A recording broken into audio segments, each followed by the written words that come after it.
నమస్తే, నేను సిరి. కేంద్ర మంత్రి కిషన్ రెడ్డి గారు అయితే కొన్ని కీలక వ్యాఖ్యలు చేశారు. తెలంగాణలో రేవంత్ రెడ్డి గారి ప్రభుత్వాన్ని కూల్చేస్తా అని చెప్పేసి మరి మాట్లాడడం జరిగింది. సో దీనికి సంబంధించి మరిన్ని విషయాల్ని మనకు తెలియజేయడానికి మనతో పాటు ఉన్నారు ప్రముఖ senior journalist, political analyst CS Rao గారు. నమస్కారం సార్. నమస్తే సార్, ఇప్పుడు చూసినట్టయితే కేంద్ర మంత్రి కిషన్ రెడ్డి గారు అయితే కొన్ని కీలక వ్యాఖ్యలు చేశారు తెలంగాణ గురించి, తెలంగాణ ప్రభుత్వం గురించి. ఇప్పుడైతే రేవంత్ రెడ్డి గారి ప్రభుత్వం ఇక్కడ నడుస్తుంది కాబట్టి ఈ ప్రభుత్వాన్ని మేము కూల్చివేస్తాం అన్నట్టుగా తను మాట్లాడడం జరిగింది. దీన్ని అసలు ఎలా చూడాలంటారు? ఇప్పుడు కిషన్ రెడ్డి గారు కేంద్ర మంత్రి, సీనియర్ పొలిటీషియన్. అవును సార్. ఆయన రెండోసారి కేంద్ర మంత్రి అయ్యారు.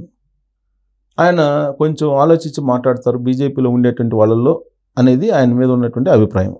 దూకుడుగా వ్యవహరించరు, బండి సంజయ్ గారి లాగా ఆయన మాట్లాడరు అనేది ఆయన మీద ఉన్నటువంటి అభిప్రాయం.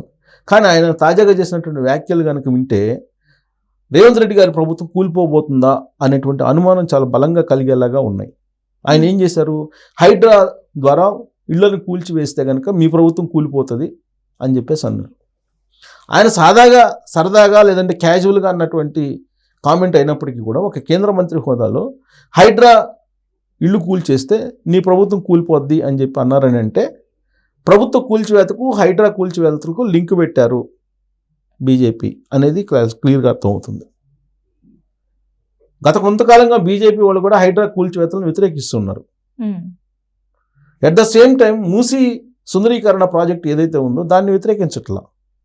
ఎందుకంటే కేంద్రం కూడా మూసీ ప్రక్షాళన, మూసీ సుందరీకరణ ప్రాజెక్టు కావాలని చెప్పేసి భావిస్తుంది. దాంట్లో కేంద్ర ప్రభుత్వం యొక్క భాగస్వామ్యం కూడా ఉంది. నమో గంగా ప్రాజెక్టు చేశారు కదా, సబర్మతి దగ్గర చేశారు కదా. మరి దేశవ్యాప్తంగా చేసినప్పుడు హైదరాబాద్లో మూసీ నది సుందరీకరణ అవసరం లేదా? కావాలని చెప్పి అంటున్నారు. కానీ ఇళ్ళను మాత్రం కూల్చేయకూడదు అని చెప్పి అంటున్నారు. ఆక్రమించుకున్నటువంటి ఇళ్లను కూల్చేయకూడదు అని చెప్పి బీజేపీ వాళ్ళు చెప్తున్నారు. ఆల్రెడీ ఈటల రాజేంద్ర గారు వెళ్ళారు. ఆక్రమణదారులు ఎవరైతే ఉన్నారో ఆక్రమణ చేసి కట్టినటువంటి ఇళ్ళు ఎవరైతే ఉన్నారో, కూల్చేసినటువంటి ఇళ్లకు సంబంధించినటువంటి బాధితులు ఎవరైతే ఉన్నారో వాళ్ళ దగ్గరికి వెళ్ళి బీఆర్ఎస్ పార్టీ కన్నా కూడా వీళ్ళు ఇంకా కొద్దిగా రెచ్చగొట్టి వాళ్ళని ప్రభుత్వానికి వ్యతిరేకంగా మార్చేటువంటి ప్రయత్నం చేస్తున్నారు. సరే, రాజకీయంగా వాళ్ళు ఏదైనా చేయొచ్చు. కానీ కేంద్ర మంత్రి హోదాలో కిషన్ రెడ్డి గారు ఏంటి అంది, మీరు ఇళ్లను కూల్చేస్తే హైడ్రా ద్వారా మీ ప్రభుత్వం కూలిపోతుంది అని అన్నారు. అంటే వార్నింగ్ ఇస్తున్నారు, మీ ప్రభుత్వాన్ని కూల్చేస్తామని. మీ ప్రభుత్వాన్ని కూల్చేస్తామని చెప్పి వార్నింగ్ ఇస్తున్నారు. అది నీకు పబ్లిక్లోకి వెళ్ళిపోయింది. ప్రభుత్వాన్ని కూల్చేయబోతున్నారు రేవంత్ రెడ్డి గారి ప్రభుత్వాన్ని అనేది.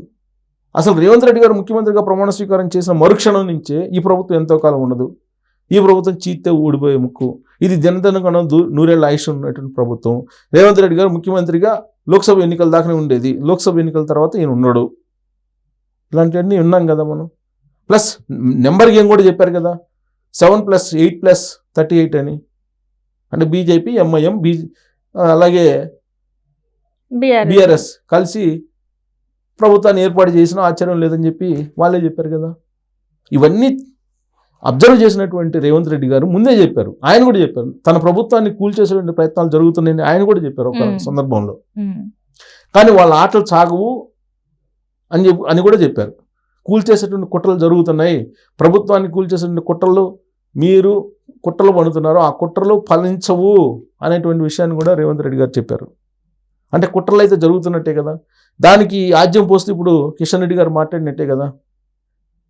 దానికి బలం చేకూరేలా ఈడీ ఎంటర్ అయింది కదా తెలంగాణలో.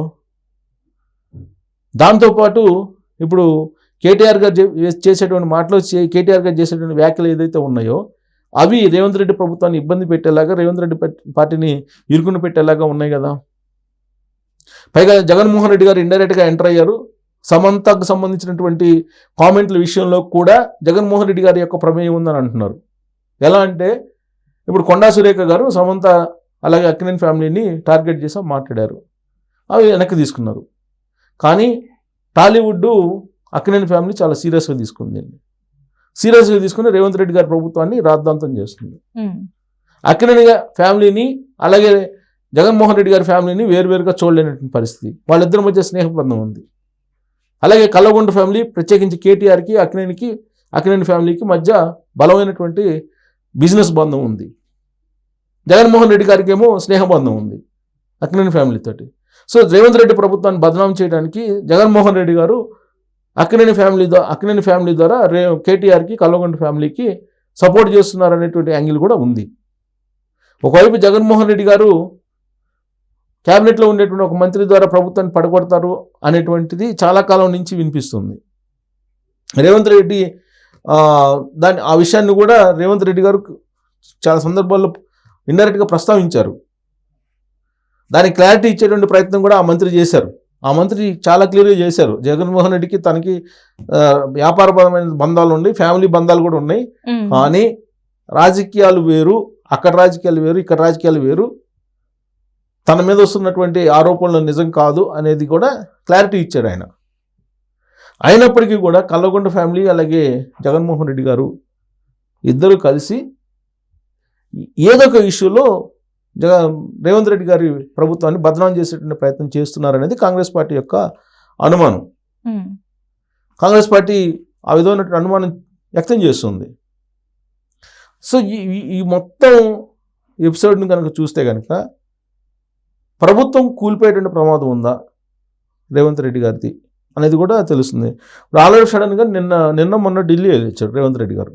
ఢిల్లీ వెళ్ళి ఏఐసిసి దగ్గర సమాధానం చెప్పుకునే పరిస్థితి ఏర్పడింది. ఎందుకంటే ఏఐసిసి దగ్గరికి అందరినీ కంప్లైంట్లు పంపిస్తున్నారు ఏఐసిసి దగ్గరికి. ఆ కంప్లైంట్లు సమాధానం చెప్పుకొని వచ్చి వార్నింగ్ ఇచ్చారు. నిన్న ఎవరెవరైతే కంప్లైంట్లు చేశారో రేవంత్ రెడ్డి గారికి తెలుసు కదా, సో వాళ్ళకి ఆల్రెడీ వార్నింగ్ కూడా ఇచ్చారు. అయితే బీజేపీ ఎంటర్ అయింది ఇక్కడ ఇండైరెక్ట్ సంకేతాలు ఉన్నాయి కదా. బీజేపీ ఎంటర్ అయినప్పుడు ప్రభుత్వాన్ని కూల్చేసే అవకాశం లేకపోలేదు అనేది కూడా ఒకటి అనిపిస్తుంది. ఇప్పుడు ఈడీ ఎంటర్ అయ్యి రహస్యమైనటువంటి సమావేశం ఆదానితో పెట్టారు అని అంటే దాని అర్థం ఏంటి, ఎక్కడో ఏదో జరుగుతుంది. ఇప్పుడు హర్యానా కాశ్మీర్ ఎన్నికలు అయిపోయిన తర్వాత మహారాష్ట్ర ఎన్నికలకు ముందు తెలంగాణ ప్రభుత్వాన్ని, కర్ణాటక ప్రభుత్వాన్ని, కాంగ్రెస్ ప్రభుత్వాన్ని కూల్చేయాలనేటువంటిది ఒక టార్గెట్ బీజేపీ పెట్టుకున్నట్టు ఒక చర్చ నడుస్తుంది రాజకీయ వర్గాల్లో. మహారాష్ట్ర ఎన్నికల్లో గెలవాలంటే ఈ రాష్ట్రంలో తెలంగాణలో బీజేపీ మద్దతుతో ఉండే ప్రభుత్వం ఉండాలి అనేటువంటిది ఒక కాన్సెప్ట్ తీసుకొస్తున్నారు. ఎందుకంటే సరిహద్దు నియోజకవర్గాల్లో మీకు ఖచ్చితంగా సపోర్ట్ ఉండాలి. బీజేపీ సపోర్ట్ ఉంటేనే మీకు సరిహద్దు నియోజకవర్గాల్లో గెలిచేటువంటి అవకాశం ఉంది. ఇక్కడ కాంగ్రెస్ పార్టీ ఉందనుకోండి సరిహద్దు రాష్ట్రాల్లో. ఇప్పుడు అక్కడ కర్ణాటక సరిహద్దుల్లో మహారాష్ట్ర ఉంది, ఇక్కడ తెలంగాణ సరిహద్దుల్లో మహారాష్ట్ర ఉంది. ఈ రెండు రాష్ట్రాల్లో కాంగ్రెస్ పార్టీ ఉంది. అలాంటప్పుడు కాంగ్రెస్ పార్టీకి అనుకూలమైనటువంటి పరిస్థితులు మహారాష్ట్రలో కూడా ఏర్పడతాయి. కాబట్టి మహారాష్ట్ర ఎన్నికల కంటే ముందు ఈ రెండు రాష్ట్ర ప్రభుత్వాలను పడగొట్టాలనేటువంటి ఒక ప్రయత్నం బీజేపీ చేస్తున్నట్టు రాజకీయ వర్గాల్లో బలంగా చర్చ నడుస్తుంది. దానికి బలం చేకూరేలా దానికి ఆధారం లాగా ఇప్పుడు ఈడీ కనిపిస్తుంది, రహస్య మీటింగ్ కనిపిస్తుంది, తాజాగా కేంద్ర మంత్రి కిషన్ రెడ్డి వ్యాఖ్యలు కనిపిస్తుంది. కిషన్ రెడ్డి గారు ఆ విధమైనటువంటి మాటలు అన్నారంటే మీ ప్రభుత్వం కూలిపోతుందని రేవంత్ రెడ్డి గారిని కూల్చేసే ఆలోచన బీజేపీలో ఉన్నట్టే కదా, అలాంటి అనుమానాలు రేకెత్తాయి కదా, కాదనలేం కదా. సో కాబట్టి రాబోయేటువంటి రోజుల్లో ఏదైనా జరిగే అవకాశం ఉంది. రేవంత్ రెడ్డి గారు మరి ఆ విషయం రేవంత్ రెడ్డి గారికి మనం చెప్పవసరం లేదు. ఎందుకంటే రేవంత్ రెడ్డి గారు ఆరితేరిపోయినటువంటి లీడరు, చాలా తక్కువ టైంలోనే ఎక్కువగా రాజకీయ అనుభవాలని ఫేస్ చేసినటువంటి లీడరు. అంత ఈజీ అయితే కాకపోవచ్చు. బట్ కిషన్ రెడ్డి గారు ఆ మాట అన్నారంటే మాత్రం ఖచ్చితంగా దాన్ని ఆలోచించాల్సిన అంశం. ఆయన చేసినటువంటి వ్యాఖ్యల్ని కాంగ్రెస్ పార్టీ ఇంకా సీరియస్గా ఎందుకు తీసుకోలేదో నాకైతే అర్థం కావట్లేదు. బట్ ఆయన మాత్రం కూలిపోతుందని చెప్పారు కాబట్టి డెఫినెట్గా దాన్ని సీరియస్గా తీసుకోవాల్సిన అవసరం ఉంది కాంగ్రెస్ పార్టీ.